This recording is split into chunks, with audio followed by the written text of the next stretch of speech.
ছাত্ৰ ছাত্ৰী আছে আৰু তেওঁলোকক বিভিন্ন বেমাৰৰ চিকিৎসা কৰা হয়।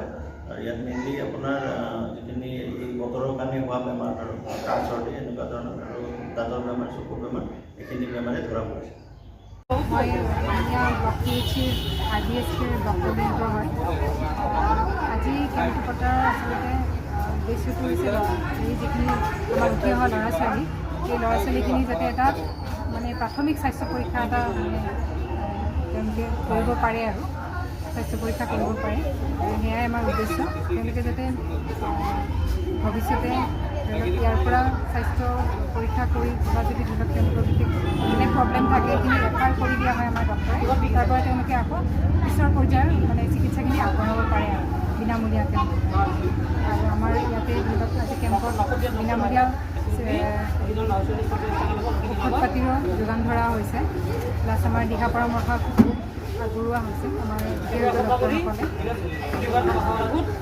আৰু আমাৰ ভাল লাগিছে মানে গোটেইখিনি ল'ৰা ছোৱালী উপস্থিত হৈছে আৰু ছাৰেও বিশেষ সঁহাৰি জনাইছে। আমি দুদিন আগতে ছাৰৰ লগত কথা পাতিছিলোঁ এই কেম্পটো পতাৰ উদ্দেশ্যে। তেখেতেও এবাৰতে এইখিনি বস্তু আজি মাল্টি স্পেচিয়েলিটি কেম্পৰ জৰিয়তে 29 নম্বৰ হুৰাৰা LPS স্কুলত আমি উপস্থিত হওঁ। RDSৰ ফালৰ পৰা এই কেম্পটো আয়োজন কৰা হৈছিলে।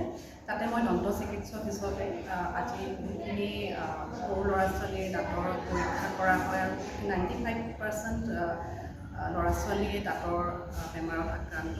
তো তেওঁলোকক মই দাঁতৰ পৰীক্ষা নিৰীক্ষা কৰাৰ লগতে ক'ত কেনেকৈ ট্ৰিটমেণ্টখিনি কৰা হ'ব, ফাৰ্ডাৰ ট্ৰিটমেণ্ট বা লগতে তাৰ মেডিচিনছখিনি আৰু লগতে দাঁতৰ সজাগতামূলক তেওঁলোকক এটা মেছেজো মানে দিয়া হৈছে, যাতে কেনেকৈ ব্ৰাছ কৰিব লাগে বা তেওঁলোকৰ অৰেল হাইজিনটো কেনেকৈ মেইনটেইন কৰিব লাগে তাৰ সম্পৰ্কে তেওঁলোকক এটা তুলনামূলকভাৱে এটা আভাস তেওঁলোকৰ ধৰা হৈছে। লগতে দাঁতৰ ট্ৰিটমেণ্টৰ কাৰণে আমি ডিষ্ট্ৰিক্ট হস্পিটেল বা ইয়াতে যিখিনি আমাৰ ৰঙিয়াত উপলব্ধ ৰঙিয়া চিভিল হস্পিটেলত এইখিনি ইয়ালৈকে পঠোৱা মানে ট্ৰিটমেণ্টৰ কাৰণে ৰেফাৰ কৰা হৈছে।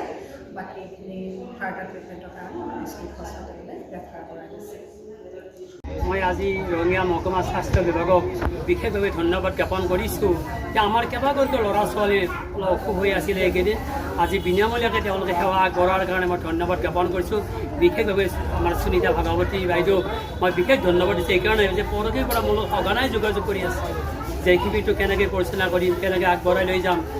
ময়ো পাৰাখিনি মই সুবিধা কৰি দিছোঁ আৰু তেখেতসকলেও তেখেতৰ তৰফৰ পৰা চিকিৎসকে আদি কৰি বিভিন্ন ধৰণৰ ঔষধ পাতি যোগান ধৰাৰ কাৰণে আমাৰ বহুত ল'ৰা ছোৱালী উপকৃত হৈছে। তাৰ কাৰণে মই তেখেতসকলক মোৰ তৰফৰ পৰা বিদ্যালয়ৰ তৰফৰ পৰা বিশেষভাৱে ধন্যবাদ জ্ঞাপন কৰিছোঁ।